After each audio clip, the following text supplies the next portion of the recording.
الحمدللہ وحدہ والصلاة والسلام علی من لا نبی بعد۔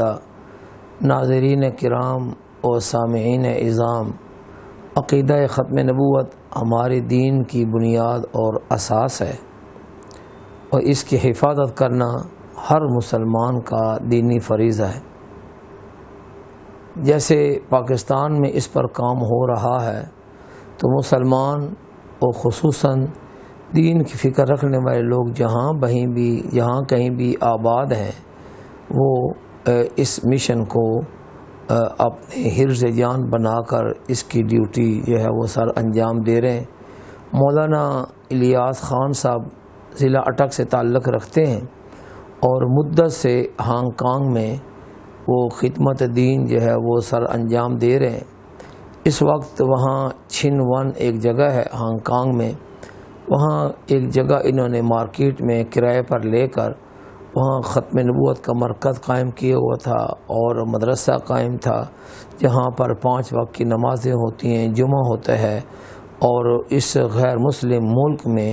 بچوں کو قرآن پاک کی تعلیم جو ہے وہ دی جاتی ہے، اور بہت سارے ملکوں کے لوگ یہاں سے فیض یاب ہو رہے۔ فروری 2016 میں مولانا الیاس خان صاحب نے اپنے ساتھیوں کی مشاورت سے وہاں پر ختم نبوت کانفرنس کا اہتمام کیا، اور انٹرنیشنل لیول کی ختم نبوت کانفرنس ہوئی، جس میں پاکستان سے یہ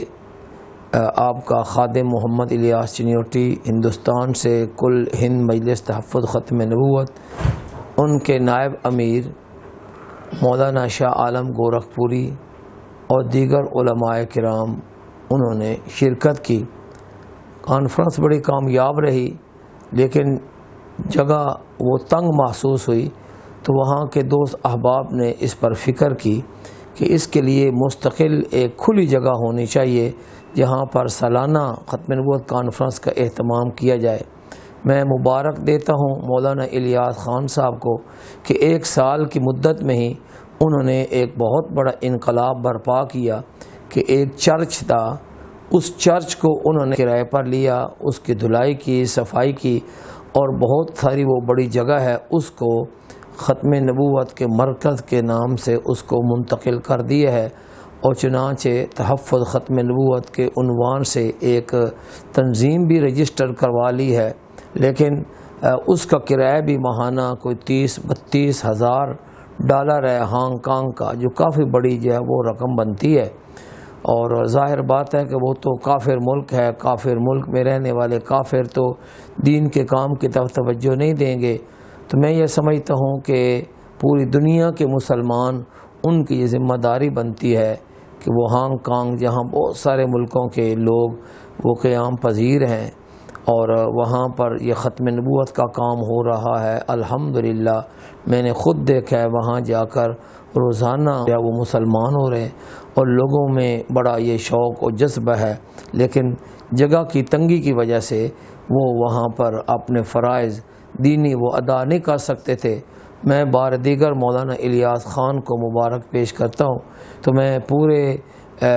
دنیا میں بسنے والے مسلمان، خصوصاً اہل اسلام جہاں وہ رہ رہے ہیں، میں ان سے درخواست کروں گا کہ اس مدرسہ کے جو ماہانہ اخراجات ہیں ان کی ادائیگی کے لیے اپنے حلال مال میں سے اس میں حصہ مقرر کریں، اور وہ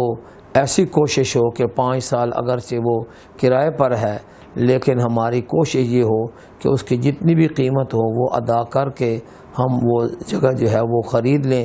تو میری یہ دعا ہے کہ اللہ تعالیٰ مولانا الیاس خان کے اس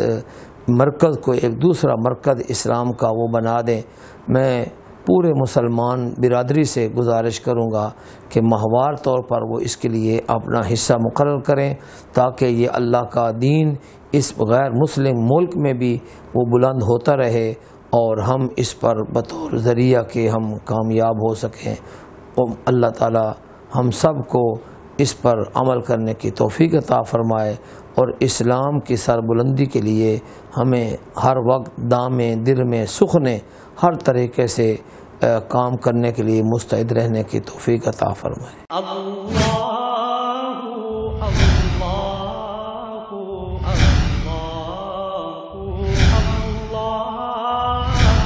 اللہ